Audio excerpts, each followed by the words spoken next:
Hi there, and welcome to episode 2 of the OurStressFreeWedding.com podcast. I'm your host, Sean Morrissey, the founder of Our Stress Free Wedding and the owner of one of the largest full-time DJ services in Iowa, Ultimate Entertainment. Today, we're going to cover 2 primary topics and probably a few little distractions thrown in here and there too. Mostly, though, we're going to talk about what couples who are just getting started planning their big day mistakenly consider wedding experts. And honestly, why I don't like them. Them meaning the experts, of course, not the couples. Also, what I also think is rule number 1 when it comes to weddings, and finally, who you should trust as your experts. Okay, wait. So that's actually 3 topics, right? Yeah. Okay, so be kind. I'm new at this podcasty thing. I'm sorry. So, before we get started, I wanted to thank everyone who listened and subscribed from our first mini episode. Within our first week, we had over 100 subscribers across a whole bunch of platforms, different parts of the country, and believe it or not, someone from the Republic of Singapore, which is awesome, and it's a great way to start. And welcome to the Our Stress Free family. Even though we're an Iowa-focused platform, the information you're going to get from us and our vendors can be applied anywhere to any wedding. So again, thank you so much for listening. Now, with breaking into our massive triple-digit territory, that puts us roughly on pace to catch your average 9-year-old's podcast within, what, days? Maybe weeks? Yeah. Believe it or not, though, even with just 100 or so subscribers, this is really surreal to me. It's almost like a dream come true. When I was about 9, way before the internets, I had a cassette tape recorder with a cheap little handheld microphone attached to it. I'd grab that and my portable record player and play radio station. I would be the DJ, play records, and babble about important stuff. It was WSCAN radio because, in radio, you got to have a W before it. I don't ask me why. I was 9. I would record little shows all the time and make my mom listen. So basically, kind of along those lines, I think I was the first podcaster. And the whole internet owes me some back royalties. Somebody should call Mr. Rogan. I'm on that. I appreciate that. Anyway, in our first mini episode, we kind of did a quick flyby of what we want to do to help you on your big day. In this episode, I want to give you a chance to learn a little bit more about us, what we do, why we're doing it, and of course, why you should keep listening. You see, we truly want to work at connecting with you as you journey through the wedding planning process. It doesn't matter if you're at day 1, already in the middle of things, or even if you've done this before, we can help.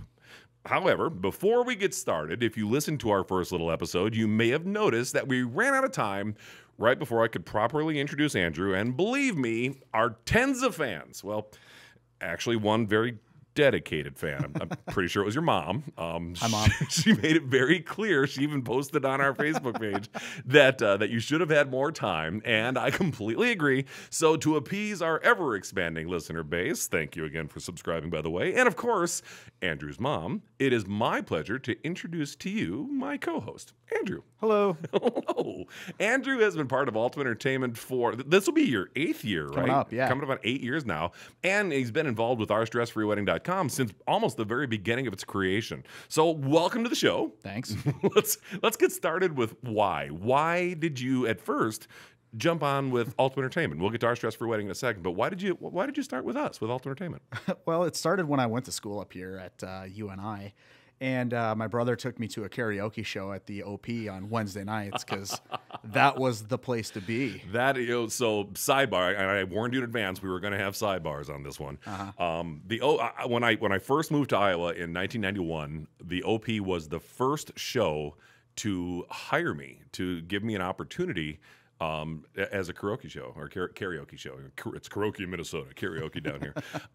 But the OP, I mean, that's been a legacy show, and there's been so many couples that we've done their weddings that met at the OP and got engaged and fell in love and the whole thing because of that show Wednesday nights. I mean, the Wednesday nights was huge, and then we also were able to find some talent to come in and work with us as well, and that would be you. Absolutely, yeah, that's how it happened. I mean, I was going to school to become a teacher anyway. That did happen. And I was like, well, I got to get used to speaking in front of people anyway. Let's just jump in the fire here. And it's just something I got good at. And then I think one of the managers for Ultimate Entertainment was like, you should really give this a shot. And I was like, I can get paid for, people having to listen to me. And the rest is history. It worked out well for you. And then, from there, you started out with the karaoke shows, and then you got into weddings. And, what, two questions with weddings. So we'll bookend this. So the very first time that you found out you were going to start training for weddings, what was the first thing to go through your mind with that? Don't screw up, don't screw up, don't screw up, don't screw up. I mean, the stress kind of gets put on us as a vendor. Like, hey, we're working one of their biggest days of their lives. Absolutely. Like, the littlest thing could upset them or And it's make something them think they've planned for in some cases years. In fact, I'll give you some examples later in the show. But the wedding day, the reception is a day that they can plan for literally almost half their lives. It's crazy. It's amazing to me. So there's a little bit of pressure. Yeah. So now that you are a seasoned pro, I mean, you've got just a few hundred weddings in your past. Yeah. What's your biggest takeaway? What did you learn? What do you think? What do you think would be the best advice to give for like a new DJ coming up? What do you think? That it's more than that. DJs are just more than people who sit behind a table and press play. If you think about it, how many things actually revolve around the DJ, or the DJ having to, we'll say, quarterback the night, make sure everything runs smoothly. It's a football term, right? Quarterback. Yeah, something sure. Tom Brady. I'm a hockey guy, so. I mean, like traditionally, weddings would start after the grand entrance. Well, you don't want to do the grand entrance if the food's not ready. You have to make sure that the wedding party is in order, which that's like herding a bunch of cats. And It can be. make sure that your photographer's in place, your videographer's in place. If your videographer wants to plug into your soundboard, make sure all the levels are correct on that. And so it's really kind of just staying on top of all of the different moving parts that are happening at a reception. I mean, the DJ in essence is kind of, or can be, kind of the central hub for everything that's coming together. Absolutely. Right? And yeah. so as an expert in that field, it's your job to really juggle all of those things and not let the bride see all the juggling. The only thing the couple should enjoy, and primarily it's always about the bride. We all know it's always about the bride. But the only thing that she should see is that everything's going, in order from point A to point B without her ever having to worry about it. Right. I mean, you think about it, they should have to rely on the vendors to do their job and actually communicate with each other and make sure things are running smoothly, because, I mean, we've seen it 1,000 times where brides are they're panicking over every little thing, just like, oh, is this ready? Is this ready? Does blank person know this or that? And it's like, hey, let us take care of it. Right. And things should go as 100%. planned. Now that leads us into topic number 2, and you've got the sweatshirt to prove it. What, our stress free is something that I've had kicking around in my head for ages, and you've known me long enough to know that there's like a million and five things running through my brain. And, a million of those, not counting the 5, are generally just, ooh, I can't wait for SpongeBob to be on. Like today I was texting you about South Park. That's how mature I am at 53 years old is, hey, did you see South Park? But what attracted you to the Our Stress-Free Wedding concept? What do you think kind of brought you in that direction? I think it was the concept of us vetting our vendors on board and seeing how the other big name players out there, how they're open source, how just anyone can join. The analogy you gave was, hey, someone gets a fancy camera and we get 5 friends to give them 5-star reviews on Facebook and Google. Hey, boom, you're a 5-star photographer now. Yeah, it's 100% true. And if you're going to be joining the Our Stress-Free platform, we do the research and make sure, hey, are they who they say they are? Are they cream of the crop? Are they going to treat the couple's wedding day like it was their own? 100%. And that kind of reminds me of like my first lesson when I first started out DJing. So this would have been, before most of our current brides were born. So 1988 was my first year DJing. And I'll never forget, it actually wasn't a wedding. I hadn't been trained on weddings yet. It was a New Year's party, a New Year's Eve party. And I'm playing at a country club, and the average age at the country club, again, from an 18-year-old's perspective, or maybe 19 at the time, the average age was like 1,000 years old. Looking back at it now, they're probably all my age now, which is really kind of sad to think about it. But, so I'm playing oldies and polkas. For the record, it was in Wisconsin, so polkas were big. Oh, sure. Oh yeah, don't you know they were out there and they were 1, 2, 3 stepping the whole time. Oh, yeah. And so, but and I'm dying inside. And the reason that I was dying inside was, one, it wasn't the music that I liked, and I had this group of people that were more around my age that kept begging me to play, the new stuff, the fun stuff. And I swear to God, that's like when Ice Ice Baby first came out. I think Love Shack was just hitting the charts. I'm gonna have to go back, look up 1988. But those were the big songs at the time. And I kept telling that one crowd, I'm like, I'll play it. Don't worry, I'll play it. These guys are gonna get sick of dancing here. Don't worry about it. So at midnight, I switched gears and I catered to one group of people, and that one group of people, they had a blast. I switched gears, I switched to the newer stuff, and I focused in on that one group. And I thought, in my ever so experienced mind of doing maybe like the third or fourth DJ job I'd ever done, I thought I dominated. I killed it, because that one group, that young group, loved me. Of course, they were my age. Of course they did. So at the end of the night, here I am thinking I'm all high and mighty, and I go up to the owner, expecting to get paid, and I'll never forget, she put her hand out exactly, and she said, you had them right here, pointing at the middle of her palm, and she said, you lost them. And it took me a minute to think, what do you mean I lost them? I had people dancing, and what made me realize, or what finally dawned on me, is that the people that she's talking about were her paying clients. These are those older people, and so I wasn't playing to what the client was looking for. And she told me, she's like, not only am I not going to pay you, I'm going to call your boss and I'm going to make sure you get fired. And she was very, very serious. So I went to the office that Monday, and I'm like, hey boss, I screwed up. If I have to DJ for free, however long it takes to make up for any kind of refund you've got to give, I will do that, because I realized I realized what was to evolve into rule number one, and we'll get into rule number one in a little bit. But it's kind of that initial stage is putting the client's needs above everything else. And thank God that manager at the time, and I want to say it was a Jeff, but I could make up any name. I don't know. He was older than me and he had more experience. That's all I remember. But 34 years later, and I was doing the math the other day, and I think I'd mentioned this in our first little promo, I have been involved with over 10,000 weddings in my career, through Ultimate Entertainment, through multiple weddings on multiple weekends. I'm talking to all of these different couples all the time. I think now I can safely consider myself an expert in the wedding field. So let's talk a little bit about wedding experts. I think obviously it's a little ironic about what I'm about to say, talking about wedding experts, when we're claiming that that's what we are. But there's a very big difference between the two.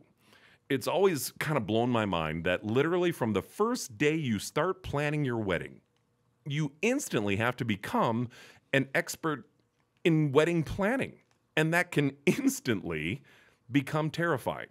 Let's look at the traditional wedding experts. This is where everybody kind of turns to start with. It's things like bridal magazines, or nowadays reality TV shows. And I truly believe that one of the factors that leads to so much stress in planning your wedding is that there are so many experts in those fields, in the magazines and on those shows and stuff like that, that are out there, that they've never actually, or they no longer actually work directly in the wedding industry. And yet they're sitting there telling you how your big day should be. And they can say they're in the wedding industry because they're writing about all these trends from all across the country, creating expectations that actually cause more stress during the planning process by heaping almost unattainable expectations and goals for you. And they do all that without ever really working at somebody's wedding. And I don't agree with that philosophy at all. This is why I think it's so important for you to learn more about Andrew and myself, for example, because we both actually do work in the wedding business, helping couples through the planning process and working with other wedding professionals pretty much daily. right? Yeah. I mean, what do you think? We've both seen those couples that you can clearly tell got their advice from those kind of experts. And in most cases, unfortunately, they end up essentially missing what should be the greatest day of their lives because they are obsessing about all kinds of, just almost unreasonable or unattainable expectations, right? I mean, Yeah. you've seen that Yeah. before. Yeah. And it's sad. I had a bride one time.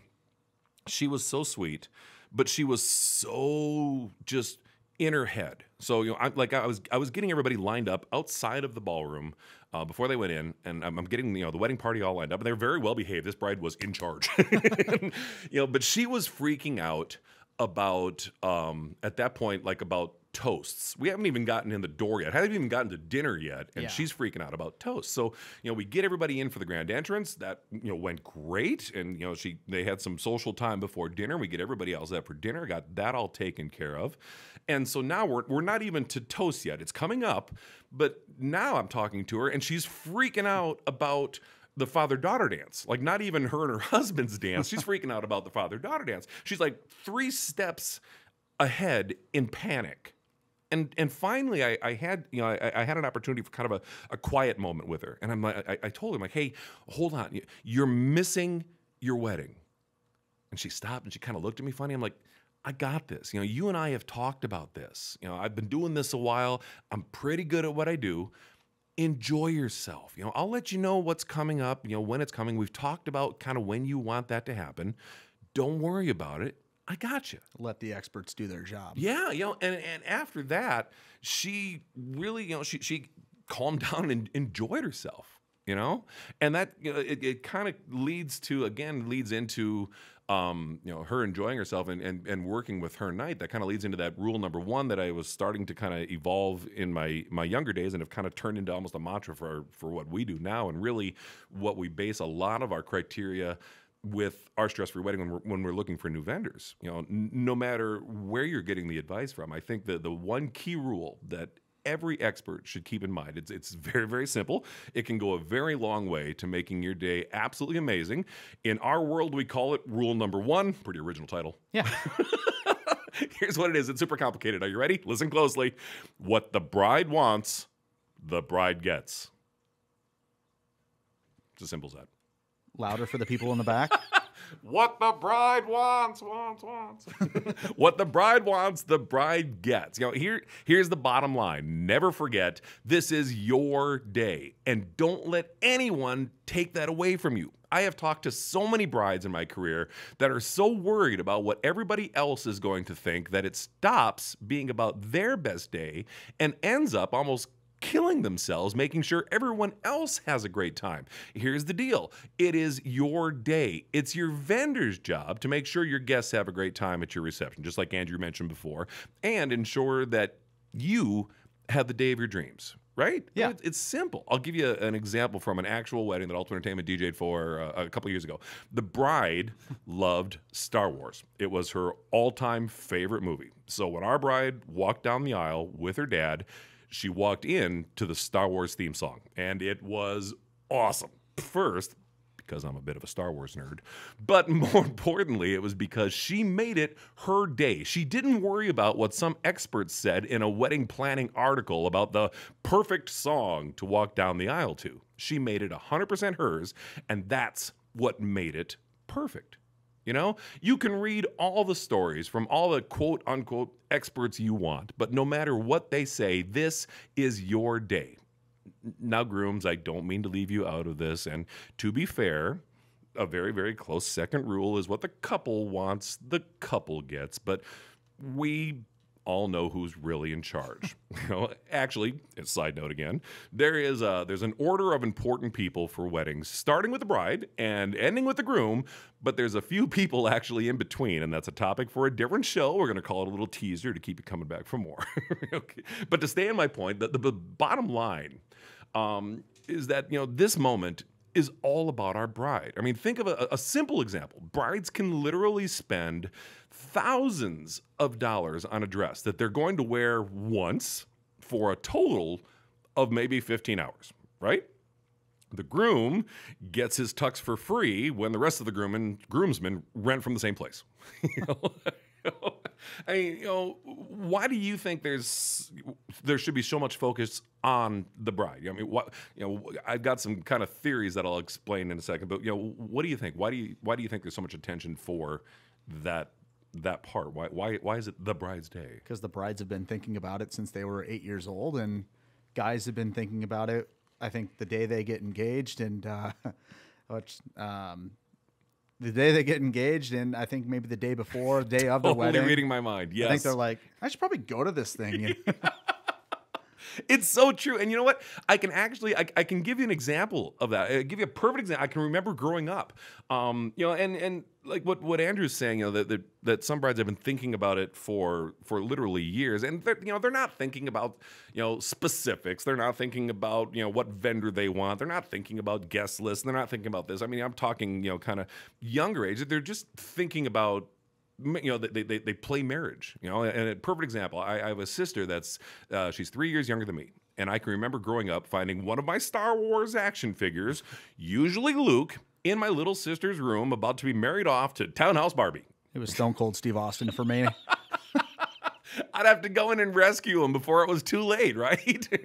My sister would play wedding with her stuffed animals or toys all the time, and on the flip side, like you mentioned, when it comes to guys, we think about it twice. The first time is when you finally get the courage to ask. And, on that topic, one of these days, I will share the story about how I asked my beautiful bride to marry me. And I'll give you a little hint. It involved an Elvis costume and a standing ovation. So we'll come back to that. All right. We might even do pictures. No, I don't know. The second time we think about it is, it's like the day before and you're like, oh my God, I'm getting married. But, and that it's so true. And basically because, when it comes to us guys, we're not the brightest creatures.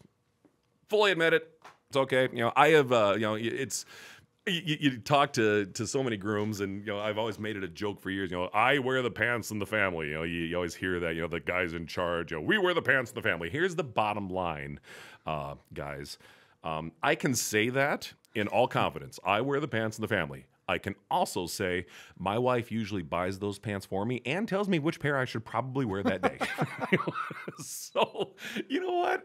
It's okay, and it's a little bit of an exaggeration, but honestly, it's not that much. I'll give you another example about why I think brides start thinking about their big day way before most grooms. Mostly, this is a super cute story. So in 2015, we had a bride that booked Ultimate Entertainment as her DJ for her wedding in 2018. That's 3 years in advance. Now, most couples will start booking their major vendors about a year out. Here's some advice for you during, because this is a podcast about advice. Here's some advice. Most couples will start booking their major vendors about a year out, maybe a year and a half, 2 if they're really serious planners, but usually a year and a half total. But 3 years, that's way out there. And I'll never forget this bride, actually, for 2 reasons. First, I was so surprised by the amount of time in between that I asked, are you sure? That's 3 years from now. And her answer was absolutely awesome. The exact words, yep, that's our wedding date. He doesn't know that yet, but that's the day we're getting married. I didn't have the guts to ask, did he know he's engaged? But 3 years later, on that day, she had her perfect day. It turns out that specific day was very, very special to the bride, and that was the first time that it fell on a Saturday. So she planned, and she waited. It was perfect. She made it her day, and that is what all of you deserve, your perfect day. I know that in the beginning of planning and even throughout the process, it can all seem so huge, so overwhelming, especially when you're looking for your vendors. But that's where we can help. I created OurStressFreeWedding.com with a very simple premise. Every vendor that we allow to join our platform, just like Andrew had mentioned earlier, they've been vetted. It's one of the many things that Andrew does, and he's actually really, really good at it. Before we let any vendor join our Stress Free, we actually take the time to talk with them, get to know them, get to know their philosophy about weddings, how they treat their clients, what their past clients have to say about them, and so much more. we don't just let anyone join. We want to help take the stress out of one of the biggest parts of planning your wedding, and that's helping you find the real experts in the wedding business. It's not someone in LA or New York that sits behind a computer and writes articles. It's real vendors with a real honest passion for what they do. They are the experts you should lean on. They are the people you can count on to make the greatest day of your life absolutely stress-free, and they are the people we're going to spotlight right here on this show. What do you think? I can't wait. We going in the right direction? Yeah. I'm excited. I really am. This is such an exciting experience for me. I love it. I absolutely love it. I'm looking at the clock, and I think we've eaten up enough of your time on a busy day today. Thank you so much for listening. If you like what you heard so far, please subscribe and follow along with us. We are truly here for you. I sincerely mean that. In fact, I'll take it a step further. Here's my personal email address. It's sean@osfwedding.com. That's SEAN at osfwedding.com. If you have questions, suggestions, comments, critiques, or you want to say nice things about us, or you're a wedding professional here in Iowa and you think you have what it takes to join us, email me. I promise. Our only goal is to help make your biggest day as stress-free as possible. Tune in next time. We're going to have our first guest. I am so excited to introduce them to all of you. We're going to get a kind of a tour about what they do and get into why they love the wedding business. Stay tuned, my friends. We have so much more coming up, and you have an amazing day.